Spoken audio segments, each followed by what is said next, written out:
So, welcome to what I believe is the inaugural episode of something I think we're going to call Only Monkeys in the Ball. Is that correct? That's right. Yeah, that's it. Today on Only Monkeys in the Ball, actually, it's called the MONKAST. And on the MONKAST, this is the only podcast in the universe, I think, where the only discussion topic is Super Monkey Ball.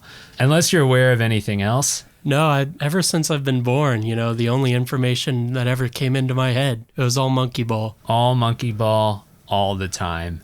So the goal of this podcast, I believe, is to have heartfelt discussions about monkeys and balls. Just however we want to have those conversations. I mean, anything's fair game. There's a lot of monkeys and balls out there, and I'm thinking, right now I'm thinking that we decided to do this right in tandem with a gigantic thunderstorm because it sounds like Zeus's wrath out there. But don't let that distract you from the topic here. Yeah, we're going to have some life-changing discussions here. This will be absolutely life-changing. Now, for our audience out there in the ether, you might know my voice. I'm Pseudonymous BN. I'm kind of a monkey ball fanatic, and everything I've done in my life, every goal that I've ever sought toward has been related to monkey ball. But my partner here, my brother here, you might not know. So do you want to introduce yourself? Well, sure. I'm Jack. I play a bunch of monkey ball games, but I can't really call myself part of the monkey ball community until now. Haven't done much interacting with the mod space, but I sure have played a bunch of those games. Yeah, so guys, this is my brother. He lives in my house. We played a bunch of monkey ball together when we were little tykes, and we've been playing monkey ball together again now as fully grown humans. Speaking of humans, did you know there's a human ranking that you can get in Monkey Ball 1, like in the credits game? You can be a human. I learned that just a couple days ago. Yeah. Well, on that subject, we are in kind of a monkey ball renaissance right now. That's right. Super Monkey Ball Banana Rumble just recently came out. Yeah, the world is rumbling right now from the release of Banana Rumble. And honestly, if you ask me, it's like Taylor Swift. We have eras. The Monkey Ball universe has eras. There was the golden age, the true golden age, back in the day, 2002, I believe, was when we all got the first Monkey Ball on our GameCube systems, and then the sequel hit, and it was even bigger and better. And then there was Deluxe for all those nincompoops out there who bought Xboxes and PlayStation 2s, which was the most inferior version, by the way. That's right. We're some Nintendo boys here on the MONKAST. Nintendo boys only. None of that Crash Bandicoot stuff. So then something hit the universe that was called Banana Blitz. You want to talk a bit about Banana Blitz? How did that make you feel, Jack? It made me feel jumpy, to say the least. There was something about playing that game that kind of like made you want to jump, wasn't there? That's right. I'm going to jump from that thunder, too. Oh, they're trying to stop us at every turn. They try to stop us, but they can't. So Banana Blitz was kind of a betrayal, kind of like an A2 Brute kind of thing, where like the knife just went into your back, and then the further you went into that game, the more it kept twisting. It's not the worst, honestly, but I think the idea of making the ball jump kind of kneecapped them in the design of that game. That's right, because now you just have a whole extra form of movement that's not really being accounted for in the level design, right? No, and you'd think like the brilliant thing to do would be just designing levels built for jumping, which they tried, maybe they tried, but I felt like the jumping was more of almost like an emergency brake kind of situation type thing, where like the levels are just designed to be painful, and they were able to make them more painful on account of the fact that they gave you a jump button. Right. Like, it's not something you're supposed to use to your advantage. It's just something that's like, well, you can jump, so we can put the most hazardous and obnoxious obstacles possible that you could just jump over, Like, how about some speed pads that just shoot you right off the edge of the stage, huh? Right. How about a straight wall of bumpers? Yeah. How do you get over that? You jump. What do you think this is, Mario? So that was kind of the beginning of the decline. What do we call that era? Banana Blitz. onward. And I would have called it maybe the modern era, except that what would now be the postmodern era of Monkey Ball, yeah, we would be in the postmodern era now. the spin dash era. Yeah, we are in the spin dash era, y'all. So how about it? 3 cheers for Monkey Ball, kind of like making its best shot at a return to form. Banana Rumble's been kind of a great experience.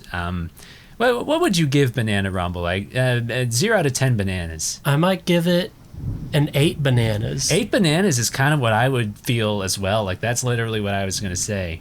So Banana Rumble, yeah, it's not the classics. Nothing will ever be the classics.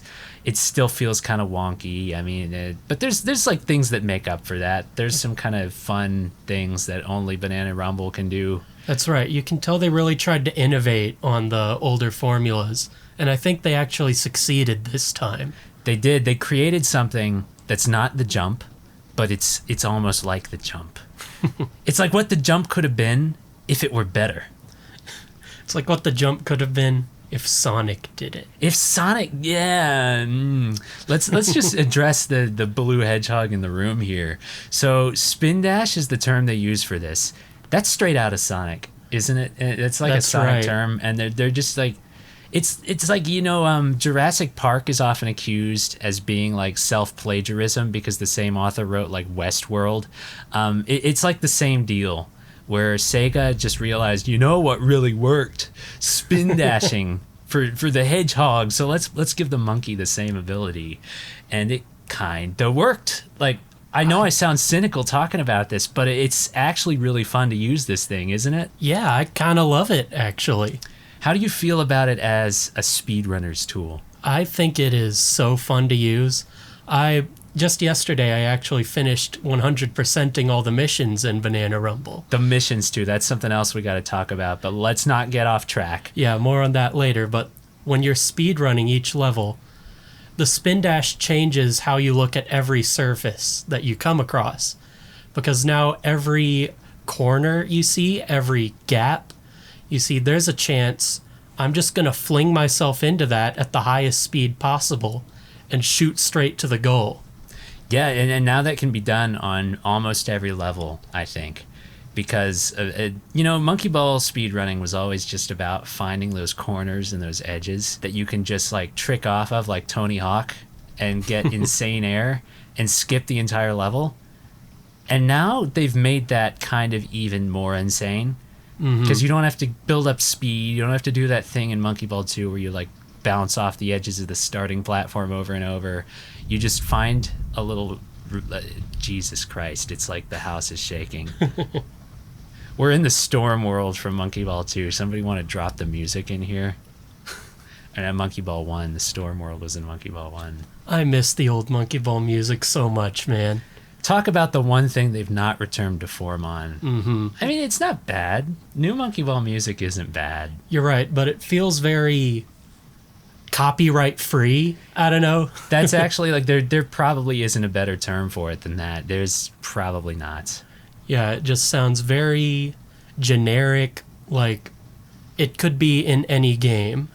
Yeah, or you know that music that, like, YouTube lets you drop into your videos and, like, Instagram and stuff, and it's like sort of generic ad-core music. It's that kind of vibe sometimes. And there's a few songs in the new game that I think, like, break that mold and go kind of hard, but nothing feels as, like, unique and boundary breaking as the music in Monkey Ball 2 and Monkey Ball 1 felt like back in those days. That's right. And speaking of songs, did you know, I just found this out, there's a code you can input on the main screen where it's a sequence of button inputs that changes the music for the title screen in Monkey Ball Rumble. I didn't know that. Yeah, I don't know if it's after completing every level or completing every mission, but you get 5 tips in the help section that are codes you can use that unlock special, like, visual or auditory things. For example, there's one that changes all the bananas into gemstones when you're playing as the unlockable characters, or one that takes off the mask for Phantom Thief Easel. Wow. These are things that I didn't know. So, learning more every day about monkeys. You could, like, start a monkey fact service. One of those, like, text a monkey fact every day. And I feel like people would go for that. But anyway, that's our thoughts on Rumble.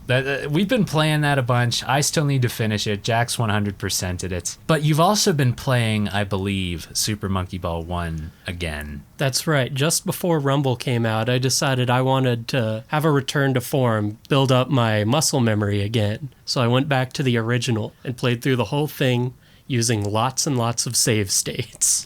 Yeah, and the addition of save states kind of gives you these checkpoints, which, like, a lot of people would say, like, you've broken the integrity of the game.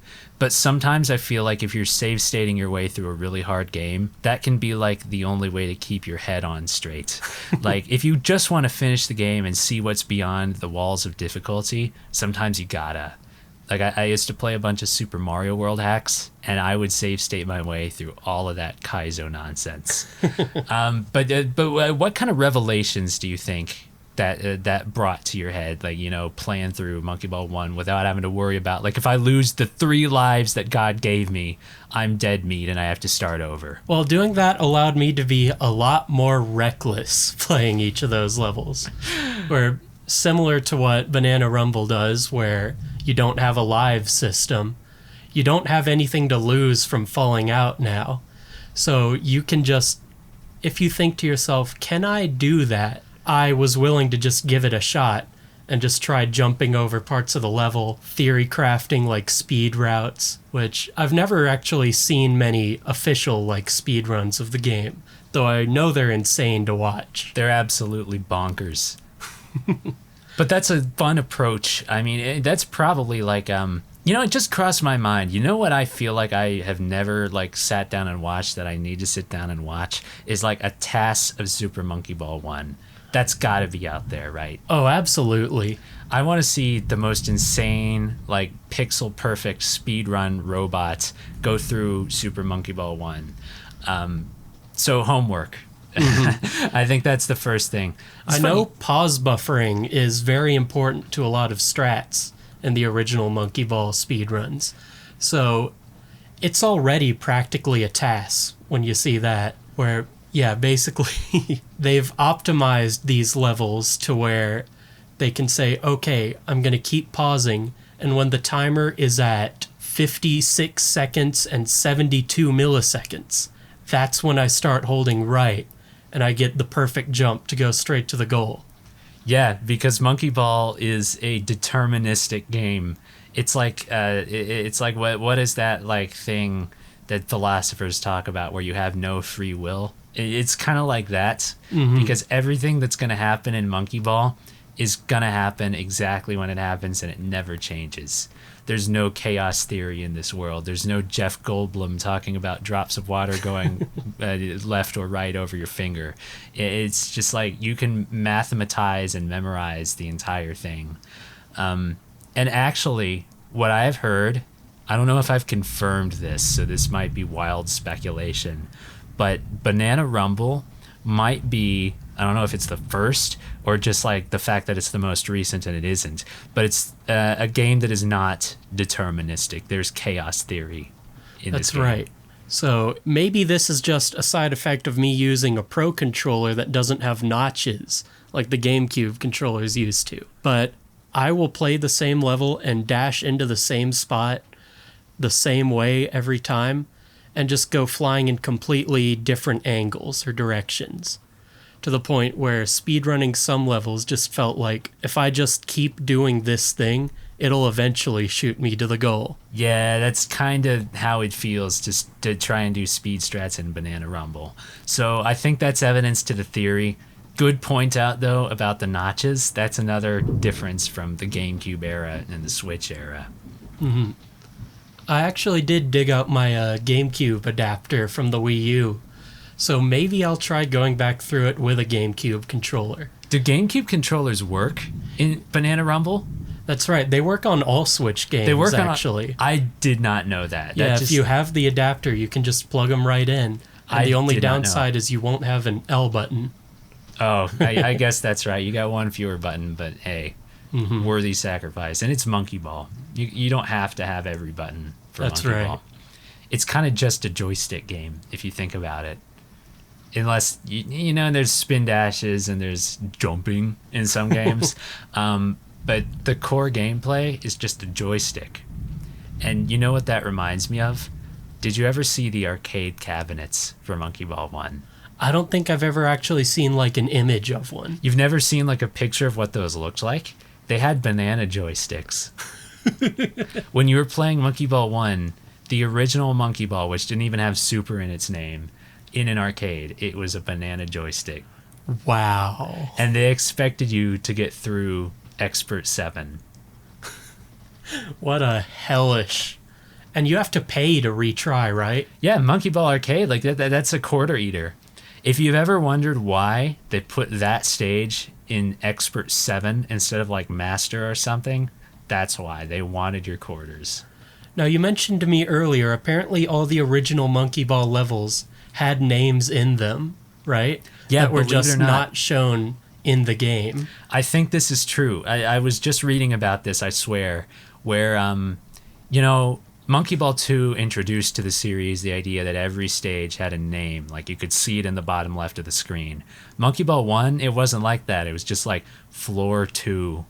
But apparently, in the game files somewhere, like, it was put in writing that they had names. So Monkey Ball Deluxe comes around. It kind of transfers everything from Monkey Ball 1 into the style of Monkey Ball 2, the presentation style anyway, and it actually gave them those names. And I always assumed, oh, they came up with some names for those stages. Now because they're doing this deluxe game, they can have names now. But apparently all they did, and don't quote me on this might be just like a complete urban legend Mothman type thing, but apparently all they did was just reference the names that already existed somewhere. Which means that there is a name out there for Master 7, which is my personal demon. Yeah, I think that does have a name. Which one was that? Which is Master 7? I may have the number wrong, but it is the level where you start out, you move a bit to your left, and there's a extremely thin pyramid that you have to crawl across. Oh, yeah. That's Master 3. Master 3, that's it. Yeah. I think that one's called Stamina Master. Stamina. Yeah, it tested my stamina. Every single Master level in Monkey Ball 1 had Master in its name. For every try where I made it to the second part of that level, which is also hell, I probably had about 30 fallouts just trying to make it over that goddamn pyramid. Yeah. I think the cruelty of that stage is you don't start out aligned with that ramp. No, you have to move. Yeah, you got to align yourself. So no handrails, no guidelines. You're on your own. I don't think Monkey Ball has ever or will ever get to that level of cruelty again. Not as long as there's spin dashing or jumps in these games. Because the ways I would break that level if I had a spin dash, you would not believe. That's actually an interesting proposition. Can you imagine just putting a spin dash into Monkey Ball 1, or just porting the stages rather into Banana Rumble, and you get a chance to just try your spin dash on all these other old Monkey Ball stages? It'd be like having a grudge match. Yeah. It's like you're playing Pokemon and you have your level 6 team of Weedles and stuff, and that one idiot on the route just keeps beating you. So you go back to him after you've beaten the game with your level 96 Charizards, and you just annihilate him. Yeah, you bring in your spin dashing baby. Yeah. That's pretty much it. Baby, by the way, is the speedrunner's choice as far as I've heard in Banana Rumble. Every leaderboard I look at, it's baby, baby, baby, baby, then maybe Val, then baby, then baby. He's the Funky Kong on the Flame Runner of this game. Truly, truly. Why isn't Funky Kong in this? I was thinking about this recently. It's a Switch exclusive. I don't know if they have any plans to do any other consoles down the road, but right now it's a Switch exclusive. Put Donkey Kong in that. A Monkey Ball and Donkey Kong crossover would be insane. Honestly, why has that not happened? If there's somebody listening to this right now that can make that happen, that's my request. Donkey Kong Monkey Ball. I mean, they do have a character pass for Banana Rumble, right? Yeah. Where they're still announcing more characters to come out. That's true, honestly. What if we don't even know it, but Donkey Kong's already, like, in? That would be absurd. This is us calling that happens right now. So don't hang up that phone. We called it. When we get back from the future and Donkey Kong's in the game, just look back at us right at this moment and say that, yep, they called it. When all the speedrunners are using Diddy Kong because he has 5 speed and 5 spin and 5 break, he's just the best character in the game by far. Yeah, Diddy Kong the best. We're calling that too. Which character, I'm not even going to say which monkey, which feels unreal. There's characters that aren't monkeys in this game now. Which one's your goat? My goat, huh? It's got to be Ai, right? Yeah, that's my comfort character. Ai is the comfort character. He's got these nice overalls now. Interesting detail. Ai's butt patch. Can we talk about the butt patch? Go ahead. So, Monkey Ball in the past, like, I just never wore pants. He had the shirt on, but no pants. And you could see his, like, bare butt, like the weird sort of patch with no fur. And now he's wearing overalls, so you'd think you couldn't see that. But there's a patch on the back of his overalls that's just in the shape of his monkey butt. Why did he get that? I don't know. That's like a strange fashion statement if I've ever seen one. In universe, I'm going to draw a butt on the back of my pants. Yeah. Why? But there's like a new design philosophy too with the monkeys, if you've noticed. We got stuck in the doldrums for a really long time after Banana Blitz, where they kind of switched the design philosophy over from being this very realistic, boundary pushing, like looked great for its time, almost sort of realism style, into this very stylized, very cartoony, very like chibi, I guess is the word there. Yeah, everybody has the Pac-Man eyes. Yeah, Pac-Man eyes. I guess Pac-Man eyes were always kind of a thing, Monkey Ball wise. Like I think if you looked at the old II design, you had the Pac-Man eyes, but the new versions got like the emoticon faces. Like they would do these expressions that just looked like emoticons. Like they would just like randomly X3 and like XD and stuff. And it was all very cartoony, very in your face. They changed all the sound effects. They changed the whole presentation of the game. And the new style that we finally got with Banana Rumble after like over a decade, well over, it feels like a compromise, I guess. You could say that, yeah. It's not back to realism, but like it feels almost like they took half of one and half of the other and put it in a blender. That's right. What do you think is the best looking new world in Monkey Ball? I am a huge fan of Calum's art style personally. You're a Calum guy. I'm kind of torn between, I don't know, I love Astrum for being psychedelic insanity, Doctor Strange type stuff, but I also love the river world, the Floating City. Floating City, that's another really good one. I just think Floating City kind of hits the right color palette in a weird way. That one reminded me a lot of the original Monkey Ball sort of world designs. Yeah. There's that, what would you say, biome, I guess, in the original Monkey Ball, where it's this town and everything's all orange, and there's the diner in the background. Oh, yeah. With all the monkeys dancing. That's the one diner. Floating City makes me think of. Right, yeah, the Burger Cube. Yeah, it's kind of like that, and I thought it was kind of like Zootopia from Monkey Ball Adventure. How much do you remember about Monkey Ball Adventure? I remember it being pretty much open world. I remember there being quests. I remember there being about 40 playable monkeys, none of which I would remember. Yeah, a Smash Ultimate sized roster for a mediocre Monkey Ball party mode. And I remember there being almost like a Metroidvania type spell system where you learn these magical spells and change the powers of your ball. That's true. That was a thing. And that's a can of worms. This whole game is a can of worms. A, for the fact that it's terrible, like fish bait quality. But B, because we're not going to open that until a later episode, I think. It deserves an episode of its own. Yeah, I would call that a spin-off. Yeah, spin-off is the word. And like I have a lot of feelings about it. But again, next week's can of worms. But I guess what we can discuss a little bit here, we're kind of like running short on time for this episode. We don't want it to drag on.